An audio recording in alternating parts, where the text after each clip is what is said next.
Meet Robin Radhakrishnan. ഇത് തീർന്നില്ലേ?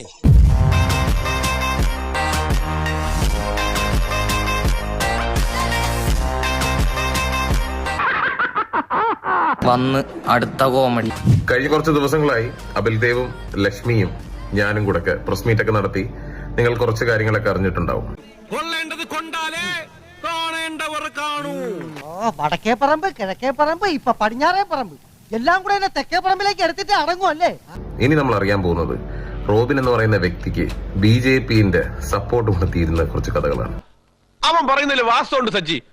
നിങ്ങൾ എന്നെ വിശ്വസിക്ക്, ഞാൻ നിങ്ങളെ വിശ്വസിക്കാം. സുരേഷ് ഗോപി എന്തൊക്കെ ചെയ്തിരുന്നു അല്ലെങ്കിൽ ആ ജാതി സ്പിരിറ്റ് ഭയങ്കര കൂടുതലാണ്, മനസ്സിലായില്ല. അത് മാത്രമല്ല ആൾക്കാരെ ട്രീറ്റ് ചെയ്യുന്നതിലും കുറച്ച് എന്തുണ്ട്, പുള്ളിയുടെ സൂപ്പർ സ്റ്റാർ ആയതുകൊണ്ടാണ് പുള്ളിക്കാരൻ ആ ഒരു സംഭവം. ചേട്ടാ ഇത് വലിയ ശല്യമായല്ലോ. തനിക്ക് വേറെ ഒരു ജോലിയില്ലേ? നമ്മുടെ ഒരു പ്രധാന ജോലി ഇതാണ്.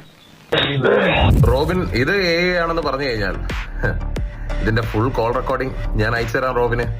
അപ്പൊ നീ ഒരുങ്ങി തന്നെ ഇറങ്ങിയിരിക്കുകയാണല്ലേ? പിന്നെ റോബിന്റെ അന്വേഷണം ചെന്ന് നിന്നത് റോബിൻ പണ്ട് വർക്ക് ചെയ്തിട്ടുണ്ടായിരുന്ന GG ഹോസ്പിറ്റൽ. പണി വരുന്നുണ്ടവറാച്ച. നൈറ്റ് നിൽക്കുന്ന സിസ്റ്റേഴ്സിന് എല്ലാം ഭയങ്കര പണിയാണ്. കാരണം എമർജൻസിയിലും ആ ഏരിയയിലെല്ലാം ഇയാളൊരു സ്റ്റിക്കും കൊണ്ടുവന്ന സിസ്റ്റേഴ്സിനെ പിടിച്ചുകൊണ്ടാണ് ഈ ഫോട്ടോസും വീഡിയോസ് ഒക്കെ എടുക്കുന്നത്. ഇവനെ അറിയാവോ, ഇവൻ ഭയങ്കര ക്യാമറമാനാ, റിസ്കി ഷോട്ടുകളാ. നിനക്ക് വിവരമുണ്ട്, ബുദ്ധിയില്ല. അങ്ങനെ കുറെ ശല്യം ഇയാളെ കൊണ്ടുണ്ടായിരുന്നു.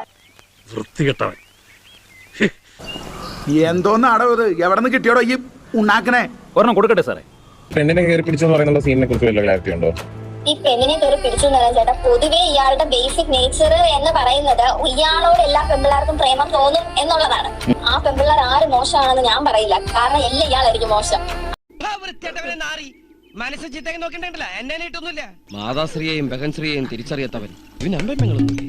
അത് വെച്ചിട്ടായിരിക്കണം ആ പെൺകുട്ടിയെ കയറി പിടിച്ചിട്ടുണ്ടാവാന്നാണ് എനിക്ക് തോന്നുന്നത്. പിന്നെ പൊതുവെ ഇയാൾ ഡോക്ടേഴ്സിനെ കളിക്കാറില്ല, നഴ്സുമാരോടത്താണ് ഹോസ്പിറ്റലിൽ കളി മൊത്തം. അങ്ങനെയാണ് സംഗതികളുടെ കിടപ്പ്. ബ്രോ പറ്റുമെങ്കിൽ ഒന്ന് ഹെൽപ്പ് ചെയ്യണം. എനിക്ക് സിറ്റുവേഷൻ അറിയാം, പിന്നെ എൻ്റെ അവസ്ഥാനോട് ചോദിക്കുന്നത് അറിയാമല്ലോ. പിന്നെ ഞാൻ ഇന്നത്തേക്ക് ഒന്ന് അറേഞ്ച് ചെയ്ത് ശ്രമിച്ചത്. അപ്പോൾ ഒരു ഫ്രൈഡേ ആകുമ്പോൾ കിട്ടത്തുള്ളൂ.